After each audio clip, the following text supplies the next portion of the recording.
नमस्कार दोस्तों और स्वागत है आपका 100% इंग्लिश के यूट्यूब चैनल पर। दोस्तों आज हम सरोजिनी नायडू जी की लिखी हुई एक पोयम को डिस्कस करने वाले हैं जिन्हें हम अक्सर नाइटिंगेल ऑफ इंडिया भी कहते हैं। ये पोयम उनकी second collection the bird of time जो कि 1912 में पब्लिश हुई थी उसके साथ पब्लिश हुई थी। ये पोयम एक स्पिरिचुअल मैनिफेस्टो की तरह है। उस टाइम पर जब दुनिया कॉलोनियलिज्म और स्ट्रगल की वजह से डिस्पेयर में थी, नायडू जी ने एक डिफाइंड ऑप्टिमिज्म प्रेजेंट किया। ये डेथ का डिनायल नहीं है, बल्कि डेथ को ट्रांसेंड करता है। वो दुनिया की वेयरीनेस यानी थकान और फियर को स्पिरिचुअल वर्ल्ड की कैस्टिसिटी यानी कि एक्सट्रीम जॉय से कंट्रास्ट करती है। इस पोयम पर भक्ति और सूफी ट्रेडिशन का गहरा असर है, जहाँ डिवोटी डिवाइन गॉड में इतना ज्यादा खो जाता है कि इस दुनिया की परेशानियां और मौत के डर से बिल्कुल इररिलेवेंट हो जाता है।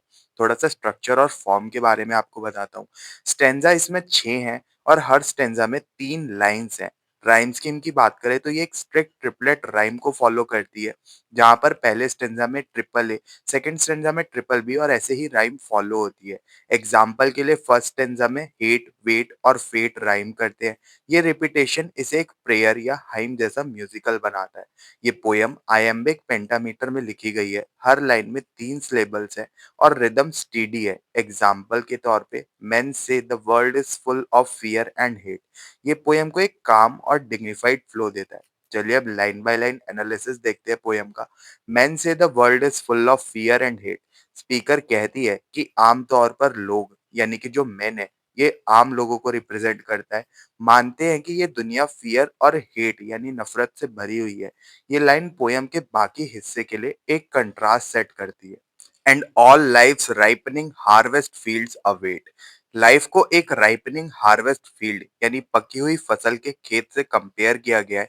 इसका मतलब है कि हमारी लाइफ ग्रो कर रही है और अपने पीक पर पहुंच रही है, जैसे खेत में फसल कटने के लिए तैयार होती है। The restless sickle of relentless fate. The inevitability of death को दिखाया गया है यहाँ पे। सिकल जो फसल कटने का कर्व टूल होता है, यहाँ डेथ या फेट को रिप्रेजेंट करता है। इसे रेस्टलेस और रिलेंटलेस कहा गया है, जिसका मतलब है मौत कभी रुकती नहीं और ये हर लाइफ को एंड कर देती है। सेकंड स्टैंजा की तरफ चलते हैं। But I sweet soul rejoice that I was born. The shift to joy है यहाँ पर। बट वर्ड से एक शिफ्ट आता है। दुनिया के डर के बावजूद स्पीकर अपनी एग्जिस्टेंस को सेलिब्रेट करती है। वो अपनी स्वीट सोल यानी कि शायद गॉड या फिर अपनी आत्मा को एड्रेस करके कहती है कि वो पैदा होने पर खुश है, यानी कि उनको रिजॉइस हुआ था। When from the climbing terraces of God, यहाँ पर इमेजरी है नेचर की। क्लाइंबिंग टेरेसेस पहाड़ी खेती, टेरेस फार्मिंग को दिखाता है। ये ग्रोथ और ऊपर चढ़ने का सीन क्रिएट करता है। स्पीकर नेचर की ब्यूटी को देख रही हैं यहाँ पर। I watch the golden orioles of thy morn. Golden oriole एक ब्राइट येलो बर्ड है जो लाइफ और एनर्जी का सिंबल है। थाई मॉर्न का मतलब है कि ये सुबह गॉड की है। स्पीकर गॉड की क्रिएशन की छोटी छोटी डिटेल्स में खुशी ढूंढती है। What care I for the world's desire and pride. Speaker एक रियोट्रिकल क्वेश्चन पूछती है। वो कहती है उन्हें दुनिया की डिजायर यानी इच्छाएं और प्राइड यानी कि घमंड से कोई फर्क नहीं पड़ता। ये चीजें उनके लिए इररेलेवेंट है। Who know the silver wings that gleam and glide. Material चीजों की जगह वो सिल्वर विंग्स पर फोकस करती है। ये एक मेटाफर है जो स्पिरिचुअल थॉट्स या प्रेयर्स के लिए यूज हुआ है, जो हल्की है और शाइन करती है। द होमिंग पिजन्स ऑफ दाइन इवेंटाइड। होमिंग पिजन्स वो कबूतर होते हैं जो शाम को अपने घर वापस आते हैं। ये सोल का गॉड के पास वापस जाने का सिंबल है।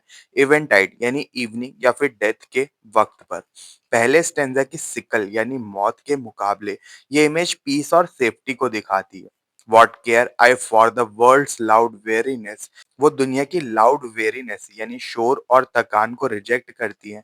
यानी जो लोग पावर और पैसे के लिए स्ट्रगल करते हैं, उनके आइडिया को वो रिजेक्ट करती है। Who dream in twilight granaries thou dost bless. Stanza one का हार्वेस्ट मेटाफर यहाँ कंटिन्यू होता है। सिकल की जगह यहाँ ग्रैनरीज अनाज स्टोर करने की जगह है। ये ट्वाइलाइट ग्रैनरीज गॉड ने ब्लेस किए हैं, जहाँ स्पिरिचुअल शांति स्टोर होती है। विद डेलिकेट शीव्स ऑफ मेलो साइलेंसेस। वो प्रॉफिट या पैसे की नहीं, बल्कि डेलिकेट शीव्स ऑफ मेलो साइलेंस शांति के गुच्छे हार्वेस्ट कर रही हैं।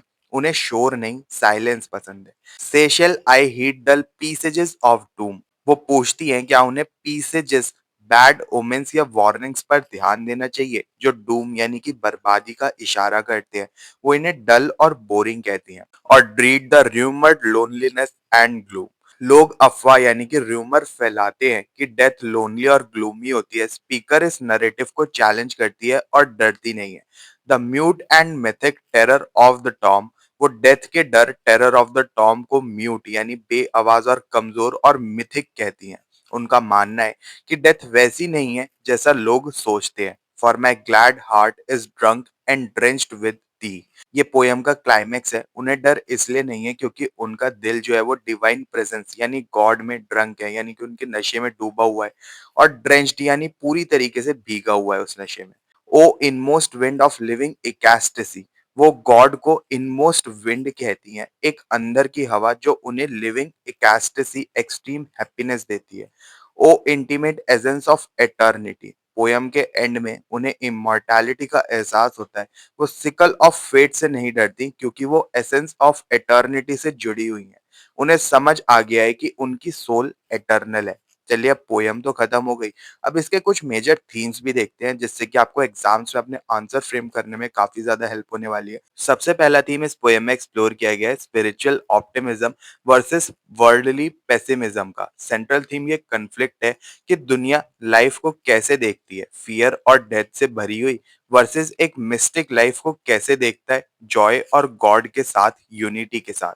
Sickle of faith worldly view है जहां डेथ डिस्ट्रॉयर है, जबकि होमिंग पिजन्स स्पिरिचुअल व्यू है जहां डेथ एक पीसफुल घर वापसी है।